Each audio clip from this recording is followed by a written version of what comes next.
بسم الله الرحمن الرحيم رب اشرح لي صدري ويسر لي أمري واحلل عقدة من لساني يفقه قولي. الحمد لله الذي هدانا لهذا وما كنا لنهتدي لولا أن هدانا الله صدق الله العظيم. 30واں پارہ ہمارا چل رہا تھا کلرفل الفاظ اور اس کے معانی میں. آپ جانتے ہیں کہ سورۃ الفجر ہماری 2 حصوں میں تھی، وہ ہم نے کمپلیٹ کر دی تھی. آج ہم سورۃ البلد پڑھیں گے اور اس کا انتہائی دلچسپ.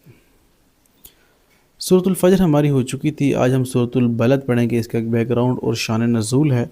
ہوا یہ تھا کہ عرب میں ایک شخص تھا جس کا نام اسید تھا اور اس کے والد کا نام کلدہ تھا. ابو الاشد اس کو کہتے تھے. کیا اس نے؟ وہ بڑا اسلام کے خلاف مال خرچ کرتا، بڑا چودھری تھا اور اتنا زورآور تھا کہ اونٹ کے چمڑے کو اپنے پاؤں کے نیچے رکھ دیتا اور رکھ کر کہتا کہ اس کو کھینچ کے دکھاؤ. تو روایات میں آیا ہے کہ 8 10 آدمی کھینچتے تھے اس کے پاؤں کے نیچے، وہ چمڑا نہیں نکلتا تھا، چمڑا ٹکڑے ٹکڑے ہو کر نکلتا تھا. تو بہرحال یہ پھر آپ صلی اللہ علیہ وسلم کے خلاف پروپیگنڈے کیا کرتا تھا، اور جب اس کو پتہ چلتا ہے کہ کوئی شخص اسلام قبول کرنے والا ہے تو یہ جا کر اس کو پیسے دیتا اور اسے اسلام سے ہٹا دیتا. اور جو آپ صلی اللہ علیہ وسلم کے خلاف پروپیگنڈے کرتا، کوئی اشعار بکتا، تو یہ اس کو جا کر پیسے دیتا اور کہتا کہ اسلام کے رکاوٹ میں نے کتنا مال خرچ کر دیا ہے. تو اس کی آیات میں آگے تذکرہ آئے گا. تو اللہ نے اس کا تذکرہ کرتے ہوئے فرمایا یقول اہلکت مالا لبدا، کہتے ہوئے کہ یہ کہتا ہے کہ میں نے بڑا مال ہلاک کر دیا. ایحسب ان لن یقدر علیہ احد.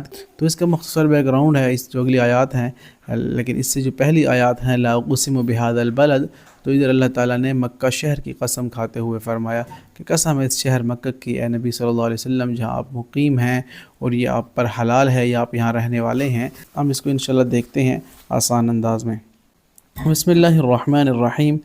بلد کہتے ہیں شہر کو، بلدیہ ٹاؤن اردو میں استعمال ہوا ہے نا. مکی صورت ہے جی.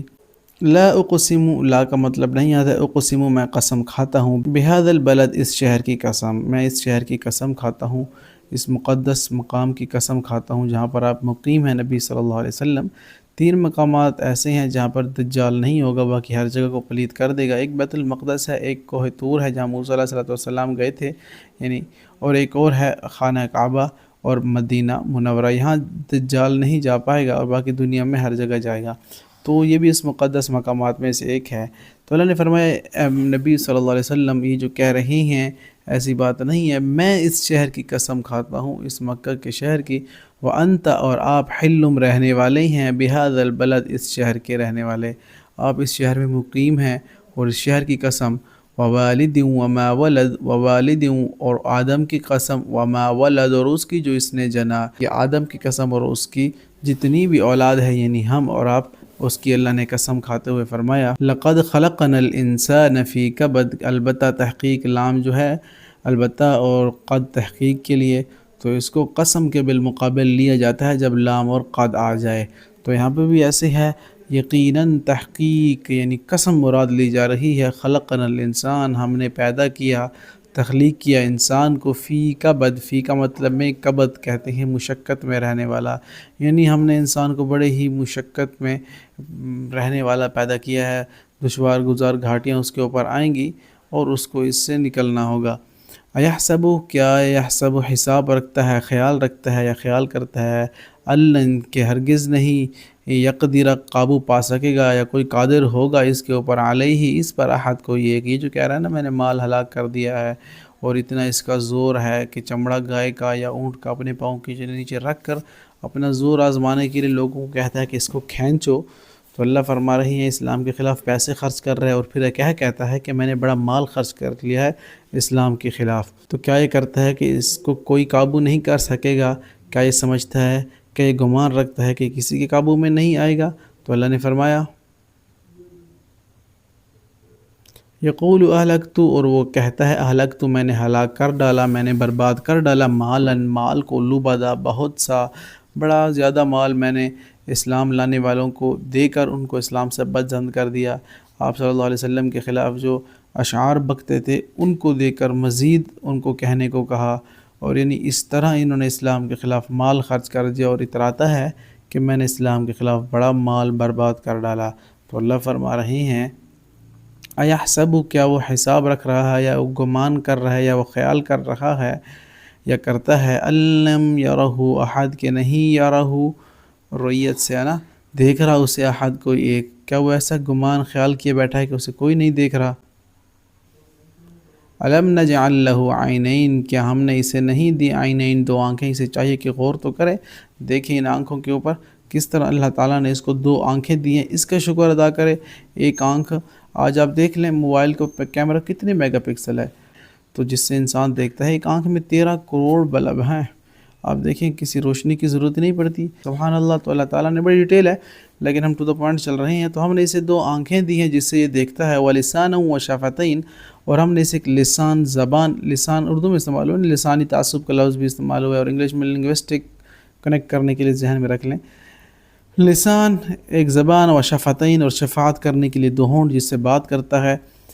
امام علی کرم اللہ وجہ کا قول ہے کہ حیرت ہوتی ہے مجھے انسان کے اوپر کہ چربی سے دیکھتا ہے، اسے چاہیے کہ سجدے میں گر جائے اور شکر ادا کرے اللہ کا کہ ایک چربی کے ایک بلبلے ہیں جس سے وہ دیکھتا ہے، ایک ہڈی ہے کرکری جس سے وہ سنتا ہے اور سونگھتا ہے، اور ایک گوشت کا لوتھڑا ہے جس سے یہ بات کرتا ہے، اس سے ساؤنڈ نکلتے ہیں، اس سے مختلف وائس ٹونز نکلتی ہیں، سبحان اللہ، زبان کی کان کی بات ہو رہی ہے۔ بہرحال انسان کو چاہیے کہ اس کے اوپر غور کرے اور شکر ادا کرے۔ تو اللہ نے فرمایا ہم نے آپ کو آنکھیں بھی دی ہیں، دو ہونٹ بھی دیے ہیں، وَهَدَيْنَاهُ النَّجْدَيْنِ، اور دکھائے ہم نے نجدین دو راستے، ہم نے دو راستے بھی اسے دکھائے ہیں، جنت کی طرف جاتا ہے، جہنم کی طرف جاتا ہے، اور ساتھ ریکمینڈڈ راستہ بھی دے دیا ہے کہ اس راستے پہ آپ نے جانا ہے، قَدْ أَفْلَحَ مَنْ زَكَّاهَا وَقَدْ خَابَ مَنْ دَسَّاهَا، یہ راستہ نیکی کی طرف جائے گا۔ آگے اللہ نے فرمایا فَلَقْتَحَمَ الْعَقَبَةَ، پس نہیں وہ داخل ہوا عقبہ دشوار گھاٹی میں، یعنی بس وہ اس چیز کو دیکھ کر، مشکلات کو دیکھ کر ہٹ جاتا ہے، اسے چاہیے کہ اس گھاٹی میں داخل ہو، یعنی اس سے دور جا کر اسے اسلام کی روشنی نظر آئے گی، یعنی جو مشکلات اس کو سامنے آتی ہیں اسلام سے اس کو دور لے جاتی ہیں، وہ اس میں داخل ہوا ہی نہیں ہے۔ اللہ نے خود فرمایا وَمَا أَدْرَاكَ مَا الْعَقَبَةُ، اور کیا چیز بتائے آپ کو کہ کیا ہے وہ گھاٹی، کیا ہے گھاٹی جس کے پیچھے انسان کو اللہ اور اس کا رسول مل جاتا ہے۔ فک رقبہ، چھڑانا ہے، رقبہ گردن، یعنی کسی کو آزاد کر دینا، گویا غلام کو آزاد کر دینا۔ آج کل کے دور میں تو غلام نہیں ہے، پانی پلاؤ 100 غلام آزاد کرنے کا ثواب ہے، تو پہلے تو ہوا کرتا تھا نا، تو آپ کسی کو پیاسے کو پانی پلا دیتے ہیں تو آپ بھی اس دشوار گھاٹی کو عبور کرنے والے ہیں۔ او اطعام، یا کھانا کھلانا، طعام کھانے کو، فی یومن، ایسے دن میں، ذی مسغبہ، بھوک والے، یعنی کوئی بھوکا ہو آپ اس کو کھانا کھلا دیں، یہ بھی دشوار گھاٹی ہے جس کو آپ نے عبور کرنا ہے۔ یتیماً ذا مقربہ، کسی یتیم کو، ذا مقربہ جو قرابت والا ہو، کسی قرابت دار کسی یتیم کو کھانا کھلاؤ جو قریبی بھی ہو اور یتیم بھی ہو، چونکہ لوگ اس کو اکثر چھوڑ دیتے ہیں دور دراز کی کہ یہ فلاں کا رہنے والا ہے، یتیم ہے، وہ اس کو کھلاتے پلاتے ہوں گے، ہم کیوں دیں؟ تو اس لیے جو کسی کے قریب رشتہ دار یتیم رہ رہا ہے اس کی بڑی قدر کرے، اس کو بڑا مال دیں، چونکہ لوگ آپ کی وجہ سے اس کو نہیں دے رہے کیونکہ یہ ان کے ساتھ رہ رہا ہے، تو اچھے کھاتے پیتے گھرانے کے ہیں، اس کو دیتے ہوں گے اور آپ اس سے بالکل بے خبر ہوں، تو دونوں طرف سے بیچارہ مارا جا رہا ہے۔ تو اسی لیے اللہ تعالیٰ نے خاص تاکید کی ہے کہ یتیماً ذا مقربہ، قرابت دار جو یتیم ہو اس پر بڑا حق ہے، او مسکیناً ذا متربہ، یا کسی مسکین کو، ذا متربہ جو مٹی والا ہو، خاک نشین ہو، جو کہیں مٹی میں پڑا ہوا ہے، مسکین ہے، گھر اس کا کوئی نہیں ہے، آپ اس کو گھر دے دیتے ہیں، ٹھکانہ دے دیتے ہیں، اگر آپ کے پاس اتنی استطاعت ہے، اس کو کھلا پلا دیتے ہیں، اس کا کوئی بندوبست کر دیتے ہیں، یا کسی کوئی یتیم غریب کوئی بیوہ ہے اس بیچاری کے کوئی جو میڈیسنز ہوتی ہیں بیچاری کی جو زندگی بچانے کے لیے ہوتی ہیں، آپ وہ دے دیتے ہیں، آپ کسی کا کوئی مفت آپریشن کروا دیتے ہیں، کسی کی بیٹے کے کہیں جو آپ لگوا دیتے ہیں جو بالکل خاک نشین ہے، یہ ساری چیزیں اس میں آ جاتی ہیں، یعنی کسی مسکین یتیم خاک نشین کی قرابت دار ہو، اس کی خدمت، اس کی عزت کرنا، یا اس کو کھانا کھلانا، یا اس کا عزت اور اکرام کرنا، اللہ فرما رہے ہیں بڑی دشوار گھاٹی ہے، انسان کو تو لگتی ہے لیکن جب انسان اس کو عبور کرتا ہے تو اس کے لیے بڑے انعامات ہیں۔ ثم کانا، پھر ہو وہ، من الذین، ان لوگوں میں سے، آمنو جو سب ایمان لائے، وتواصوا، اور انہوں نے وصیت کی ایک دوسرے کو، بالصبر، صبر کی، وتواصوا، اور ایک دوسرے کو وصیت کرتے رہے، بالمرحمہ، رحم کی، یعنی اگر یہ لوگ پھر دشوار گھاٹی سے گزر آئیں اور اسلام کے اصولوں کے اوپر عمل کریں اور پھر ایمان بھی لانے والے ہوں اور پھر صبر کی تلقین کرتے رہیں اور رحمت کی بھی ایک دوسرے کو تلقین کرتے رہیں اور ایک دوسرے کے ساتھ یا ایک دوسرے کے اوپر رحم کرتے رہیں، تو اللہ نے فرمایا اولئک اصحاب المیمنہ، تو یہ وہ لوگ ہیں اصحاب المیمنہ جو دائیں ہاتھ والے ہیں، یعنی سعادت والے ہیں، جنت والے ہیں، جن کو جنت میں بھیج دیا جائے گا۔ والذین کفروا، اور وہ جنہوں نے کفر و انکار کیا، یعنی کفر کیا، کافر ہوتا ہے نا، وہ انکار کر رہا ہوتا ہے، کفر ہی تو کر رہا ہوتا ہے نا، اس لیے اس کو کہتے ہیں کافر۔